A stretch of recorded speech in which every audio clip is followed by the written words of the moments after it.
Sanjay vegetable and किचनमध्ये आपलं स्वागत आहे। चला आज मी करते पुरणपोळी। पुरणपोळीसाठी मी घेतली 1 वाटी हरभऱ्याची डाळ। आता ती आपण धुवून घेऊ। आधी झाली आपली डाळ धुवून, आपण टाकून घेऊ। आता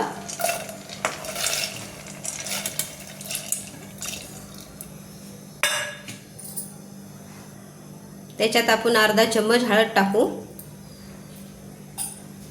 आता आपण कुकरचं झाकण लावून घेऊ आणि 3 शिट्ट्या करू।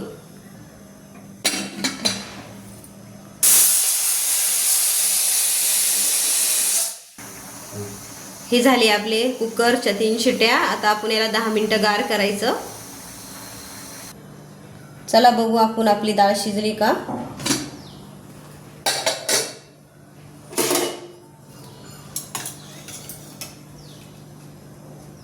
छान शिजली। आता आपण कढईमध्ये टाकून पुरण करून घ्यायचं।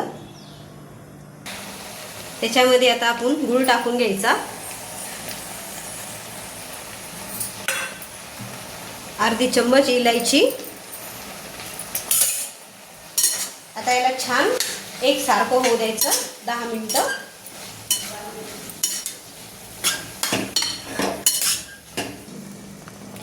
हे झालं आपलं पुरण तयार। आता याला छान 20 मिनिटं गार होऊ द्यायचं आणि मग वाटायचं। पुरण थंड करायला ठेवलं। आता आपण हे गव्हाचं पीठ आहे 2 वाटी, त्याच्यामध्ये 1 वाटी मैदा,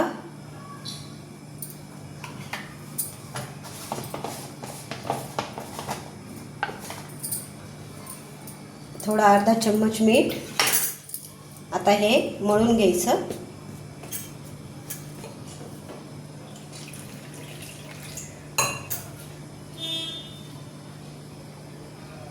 थोडं कडकच मळायचं याला, का की याला चांगला 1 घंटा मुरू द्यायचं आहे आपल्याला, म्हणजे पुरणपोळी छान होती। थोडंसं तेल टाकून परत मळायचं।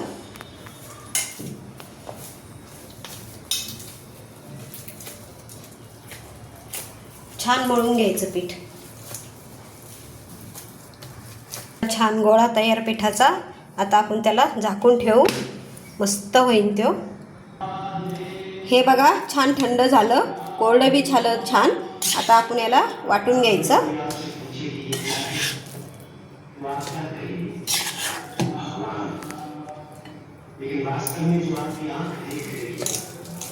असं मस्त चाळणीनं छान मस्त वाटायचं, छान पडतं बघा पुरण।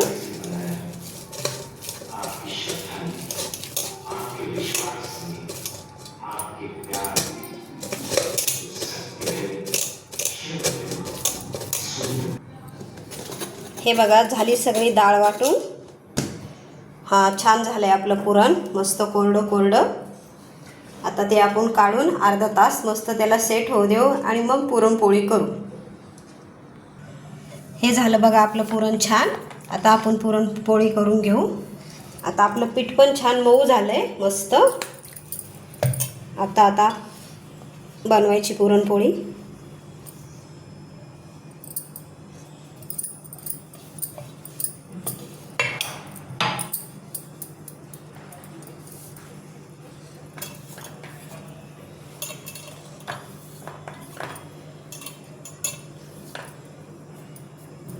छान आला असं याला छान बंद करून घ्यायचं।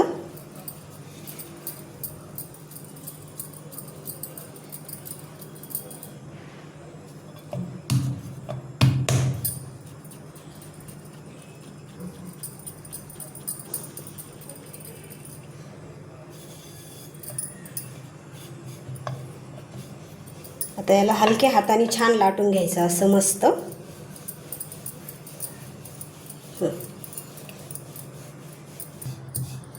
छान छोटीच करायची मस्त। आता आपण हिला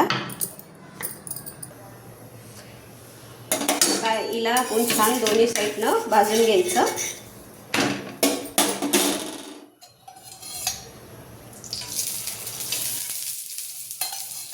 तूप लावून घ्यायचं मस्त।